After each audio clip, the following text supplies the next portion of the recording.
What's going on, guys? Welcome to week number 8 of TPI Tuesday.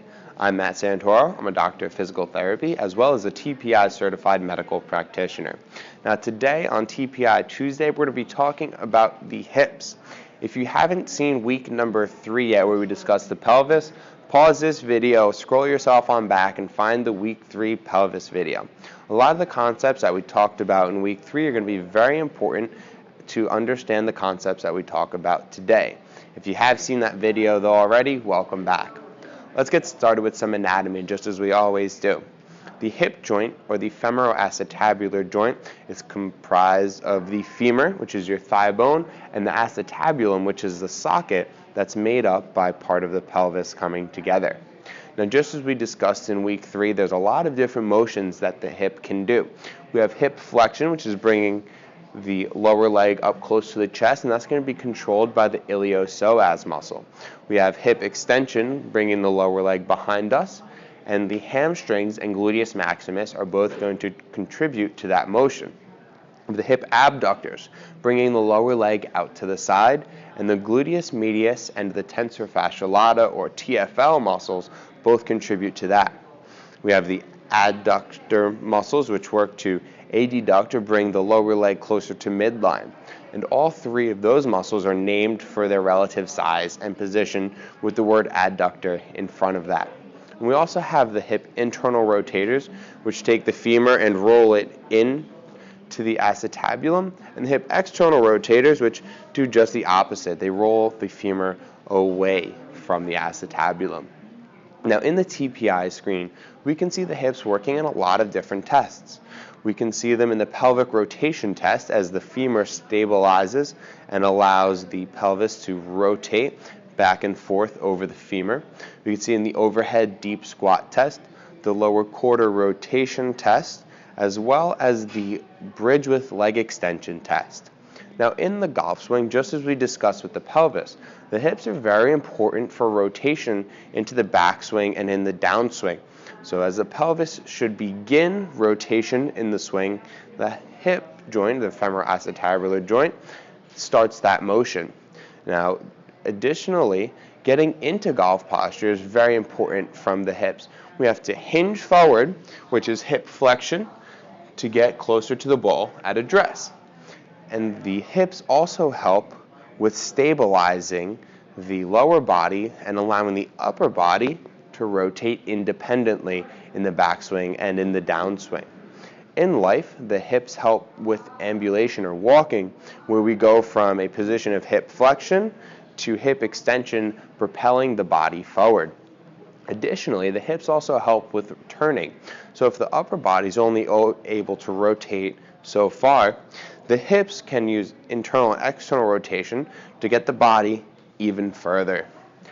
Some inadequacies that we could see in the golf swing as a result of poor hip mobility or poor hip stability would be something like C posture, where if the golfer isn't able to hinge to get into a good address position, they may keep the hips neutral and round the thoracic spine and upper body to get closer to the ball. We could also see a loss of posture in a few different ways. We could see things like swaying or sliding, which are moving away from the target line or toward the target line in the backswing or the downswing, or even early extension, which we've talked about before, where the golfer stands up and moves the pelvis in closer toward the ball in the downswing. Some inadequacies in life that we could see as a result of poor hip mobility or stability were things like we talked about in week number 3. Difficulty walking, moving, turning, or even just any everyday life activity like standing up from out of a chair. So don't go anywhere, guys. I'm going to get the gym clothes on, and we'll show you some good ways to improve your hip mobility. I'll see you soon. Alright, guys, welcome back to the fixes component of the hip video. So in week number 3, where we talked about the pelvis, we gave you guys 3 really good exercises to work on your stability. We did bridges, clamshells, and reverse clamshells. So since we've already talked about the stability component, today we're going to focus more on mobility. With these 2 exercises that we do, we're going to get the hips moving a lot better, improving life on and off the golf course. So the first exercise we're going to be doing is a hip flexor stretch.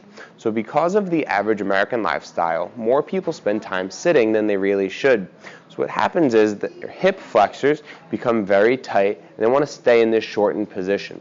So we're going to use the hip flexor stretch to lengthen them out, which will allow us to get into hip extension a little bit easier. So we're going to take a pad, or at home you can use a towel. We're going to put that down and go into a half kneeling position with one knee down, one knee up. We're going to stay up tall and squeeze the glute muscle on the side that's down, and we're just going to lunge forward over the toe that's in front. Now when we do this, you're going to feel a really good stretch right in through the front here, and that's how you know you're doing it properly. We'll hold that for 30 seconds and then move on back and repeat that 3 times.